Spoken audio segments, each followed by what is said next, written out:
Hello everyone, research gossip with doctor Shweta Mishra के next episode में हम हैं और हमारे साथ अभी दो स्कॉलर हैं, सुकांत तिवारी हेलो। और नील दुबे। इनकी पीएचडी हो चुकी है, तो जर्नी हमारी एक ही डायरेक्शन में सबकी जा रही है।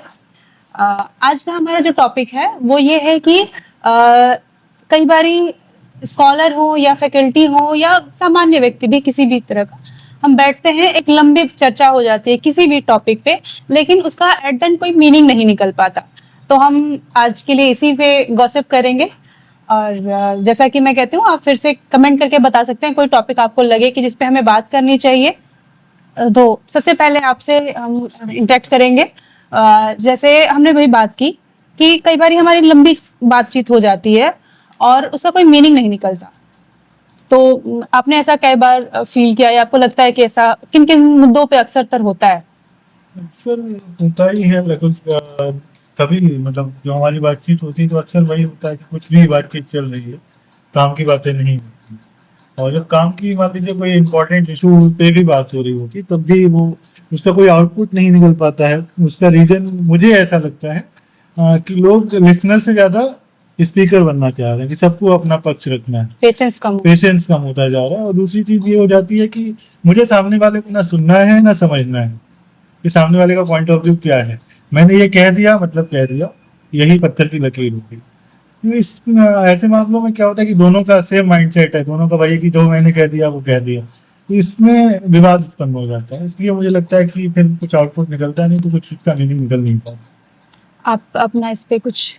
बिल्कुल, आपने जो कहा बातें एकदम सटीक हैं कि हम जब किसी बात पे दो व्यक्तियों के साथ बात कर रहे हो या दो से अधिक व्यक्तियों की बात हो, अगर हमारा किसी भी एक मुद्दे पे हमारा एकमत नहीं हुआ तो हम अपनी अपनी बातों को अपने अपने तरीकों से रखने के लिए कोशिश करते हैं कि हमारी ही बात ज़्यादा सही हो। तो सुपरमेसी का एक कॉन्सेप्ट होता है कि नहीं, हम एक बात जो आपने अच्छी बोली है कि लिसनिंग का जो कॉन्सेप्ट है ना, ये लोगों को समझ अभी नहीं आया कि हमें सुनना कितना जरूरी है और कितना चाहिए। तो लोग बोलना ज़्यादा पसंद कर रहे हैं और ज़्यादा अपने आप को एक इसमें ऐसा नहीं है कि ये अचानक हो गया या पहले ऐसा नहीं था, पहले था, पर धीरे धीरे ये चीज़ें बढ़ी हैं। इसका सीधा कारण अगर हम देखेंगे तो कोई स्पष्ट नहीं मिलेगा, हाँ, लेकिन मोटी मोटा हम देखेंगे सोशल मीडिया के इंटरेक्शन से ये चीज़ें बढ़ी हैं।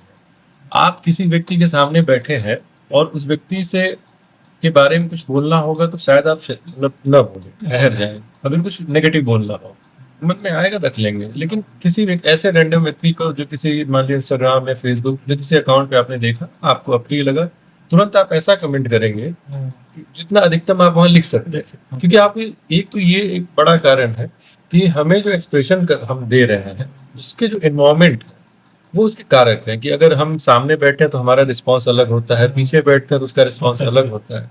तो ये जो बातचीत का और एक्सप्रेशन का जो ये रवैया बदला है धीरे धीरे, तो इसको सोशल मीडिया ने बहुत प्रभावित किया है। दूसरा ये कि हम धीरे धीरे हम मतलब अगर हम सब स्कॉलर हैं या हम एकेडमिक दुनिया में, हम तो ये नहीं कह सकते कि लोगों ने पढ़ना बंद कर दिया है, ये है कि कम कर दिया है।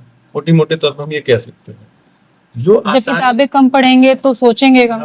जो आसानी से लोगों को लगता है कि हम किसी वीडियो को देख लेंगे तो हम जान जाएंगे, सीख जाएंगे, तो हम किताबों को नहीं पढ़ते, हम न्यूज़पेपर्स के आर्टिकल्स नहीं पढ़ते, हमने पढ़ना कम कर दिया है। तो हम उतने तार्किक उस तरीके से नहीं हो पाते क्योंकि हमारे पास तथ्य नहीं होता। तथ्यों के साथ तर्क करना अलग आपका स्टैंड रखता है। दूसरी बात ये है कि वही मैं कह रहा हूँ उसी सेंस में कि आप देखते हैं कि किसी चीज को अभी आपको जानना हो, तुरंत आप यूट्यूब पे किसी काम को करने का तरीका सीख लेते हैं। तो सोशल मीडिया का जो एनवायरमेंट है वो लगता है कि यही सारा ज्ञान यही है। तो एक भाई कि गूगल गुरु बाकी, और सबको फ्रंट पे भी तो आना है।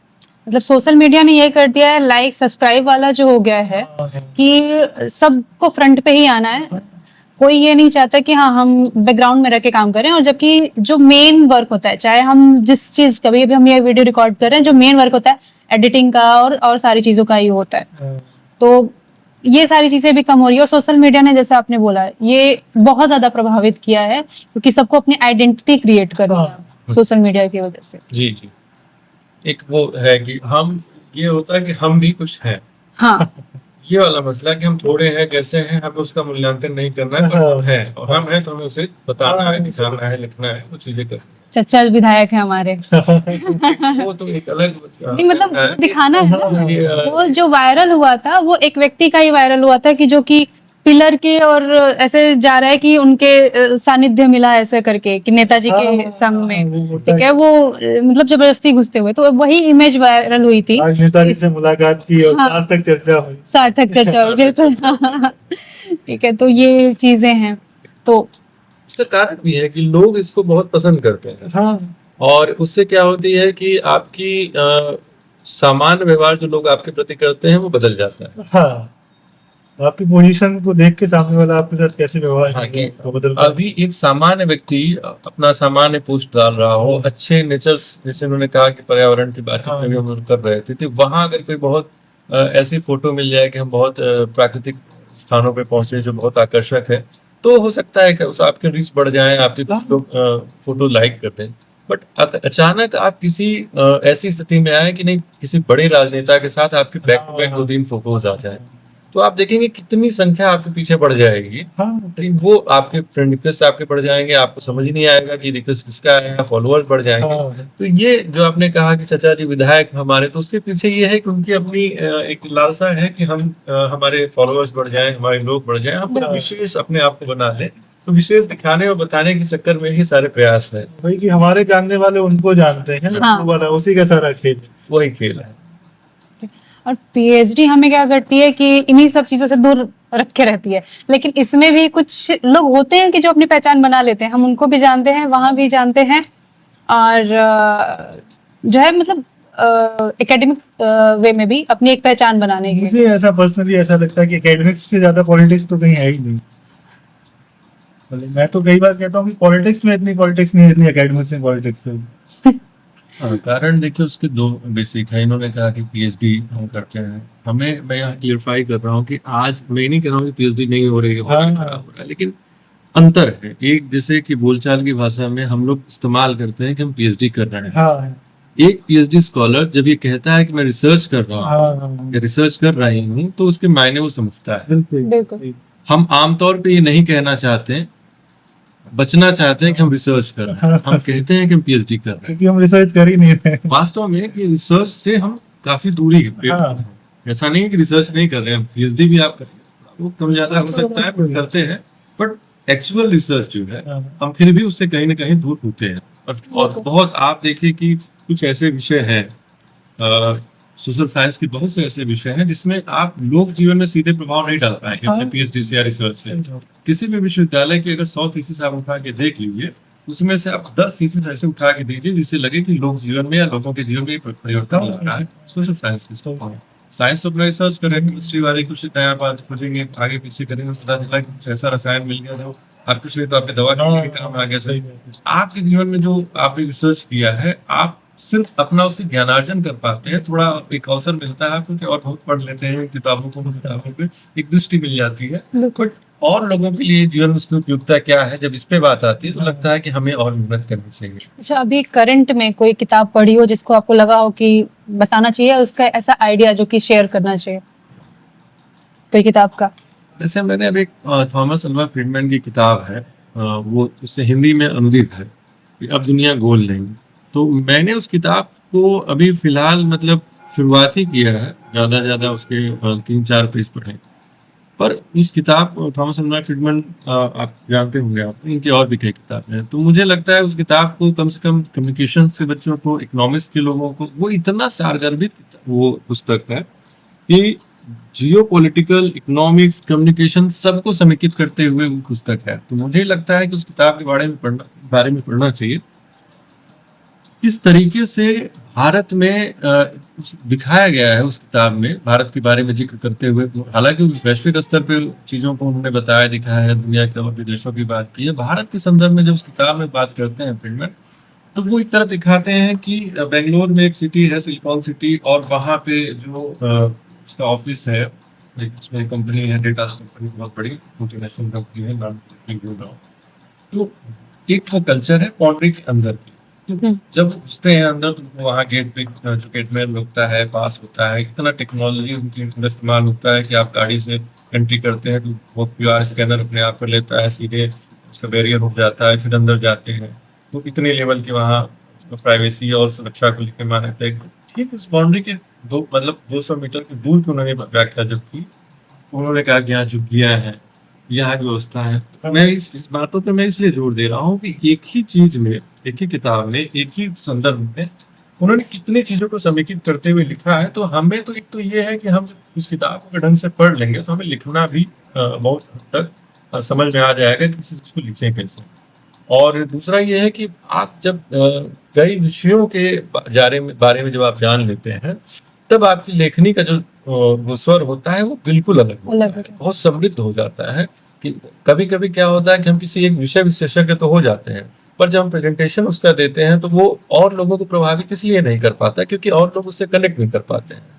अभी हम सेम चीज मैं आपसे पूछूंगी कि कोई बुक्स तो देखिए अभी हाल फिलहाल बहुत ज्यादा पढ़ना नहीं होता रहा। मैं एक्चुअली एक तो फिक्शन लवर हूँ, नॉन फिक्शन में बहुत कम पढ़ता हूँ सिलेबस। फिक्शन में भी आप बता सकते हैं, कई फिक्शन में भी चीजें कई बारी हाँ। कहानी के माध्यम से बहुत अच्छी मैसेज दिया जाता अभी मैं जो पढ़ रहा हूँ एक मुझे लेखक का नाम नहीं याद है, माँ अब तो फॉलो द्वार। तो ये जो बुक है एक मराठा सैनिक के जीवन के मतलब संघर्ष की कहानी है कि जब मुगल थे भारत में तो शाहजी भोसले के दरबार के, जो शिवाजी के पिताजी के दरबार के एक सैनिक हैं, तो उनका जीवन, उनका बैकग्राउंड मतलब उनके पिताजी की लाइफ कैसे रही और फिर अभी उनका जीवन कैसे बीता, उस पे सारा कुछ वो है।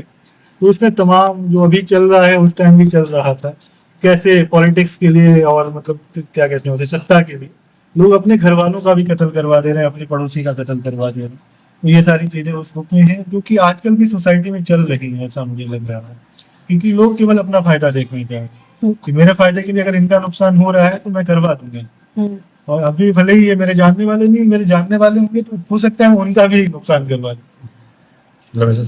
हाँ, कि भाई भाई का भी सगा नहीं है, वो वाला सीन था। सही तो बात। वही है, वो उस समय के बैकग्राउंड के हिसाब से दिखाया गया, लेकिन आज भी वही चल रहा है। वही मैं आज, क्योंकि मैं एक बुक्स का भी मैंने सीरीज ओपन किया जिसमें पहले भी मैं इंग्लिश की और फिर मैं हिंदी की सब क्योंकि बंकिम चंद्र चट्टोपाध्याय को भी मैं पढ़ रही हूँ उनकी, और उनका कपाल कुंडला मैंने पढ़ा था बुक कुछ दिन पहले। जो है मुझे अनटचेबल जो है मुझे नाम याद नहीं आ रहा उनका बुक है, मुझे बहुत पसंद है। मोस्टली मुझे पुराने राइटर्स ज्यादा पसंद आते हैं।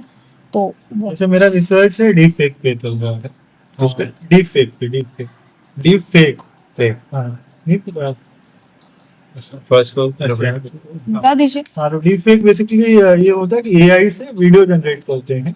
जैसे मैं बैठा हूँ, मेरी जगह पे किसी और का फेस लगा दिया तो आपको ये लगेगा कि वो व्यक्ति है। तो एआई से इतनी सफाई से किया जाता है कि हमें पता नहीं चलता कि वीडियो रियल है या फिर फेक है।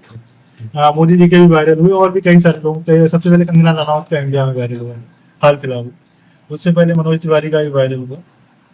अभी रिसेंटली जयललिता का 2024 इलेक्शन के टाइम पे जयललिता की जिनकी डेथ हो चुकी है उनका वीडियो वायरल हुआ था चुनाव प्रचार करते हुए। इसमें कई मूवीज भी आई हुई हैं। हाँ, तो ये डीप फेक है। तो मेरी जो फेवरेट बुक है वो है देवकीनंदन खत्री की चंद्रकांता। चंद्रकांता में कॉन्सेप्ट है अय्यार का। तो वो अय्यार क्या करते हैं कि वेश बदलते हैं। तो जैसे मुझे इनसे रिलेटेड कोई काम करना तो मैं इनका वेश रख के वो उसका अपना काम निकलवा लूंगा और सामने वाले लोग पहचान भी नहीं। डीप फेक भी लगभग वही चीज। हाँ। तो मैं उसे मतलब इस पे मैं पेपर अभी काम करने की सोच रहा हूँ, शुरू नहीं किया कि मतलब कैसे अय्यार और डीप फेक को कनेक्ट किया जाता है। तो बुक्स में तो जो अभी नई टेक्नोलॉजी आई है तो पुराने जो लेखक लिख चुके हैं कई बार कनेक्ट कर जाती है।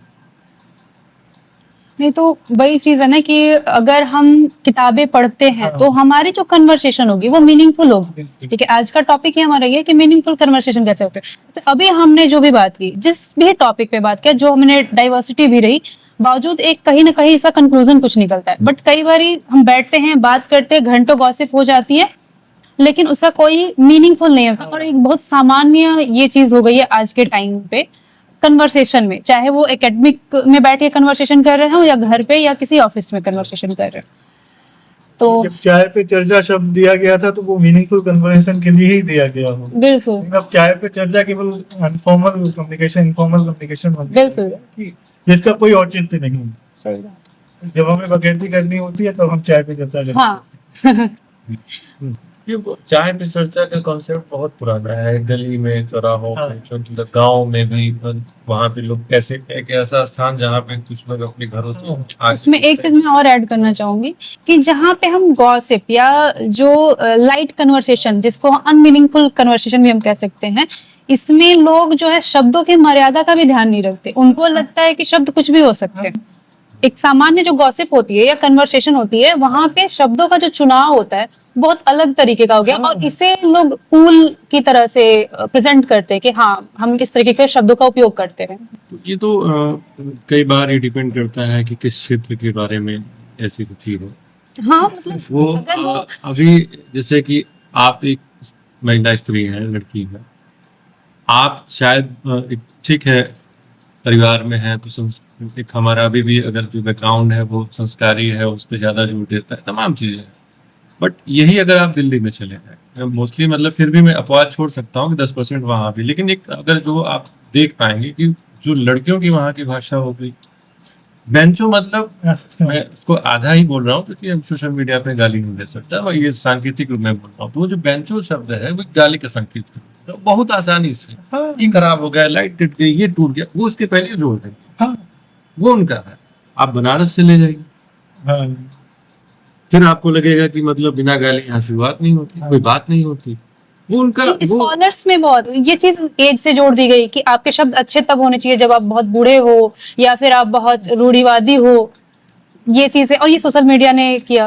वो तो है ही। शब्द क्या है कि कोई कोई क्या है, वो तब तक आप एज्यूम नहीं कर पाएंगे जब तक वो बोलता नहीं। बिल्कुल। जो ही बोलेगा त्यों ही उसके शब्द जो चयन किए गए उससे उसका व्यक्तित्व निर्धारित हो जाता है। तो लगभग ही मान के चला जा सकता है कि जिसका जैसा व्यक्तित्व है वो ऐसे अपना शब्दों का चुनाव करता है, अपने शब्दों का प्रयोग करता है, इसी तरीके से। तो आज के लिए हम अपना कन्वर्सेशन यहीं पे खत्म करते हैं। हमारे चैनल को लाइक सब्सक्राइब कीजिए और कमेंट कीजिए अगर नेक्स्ट टॉपिक जिस पे हमें बात करना चाहिए। थैंक यू आपका भी आने के लिए, दोनों लोगों का।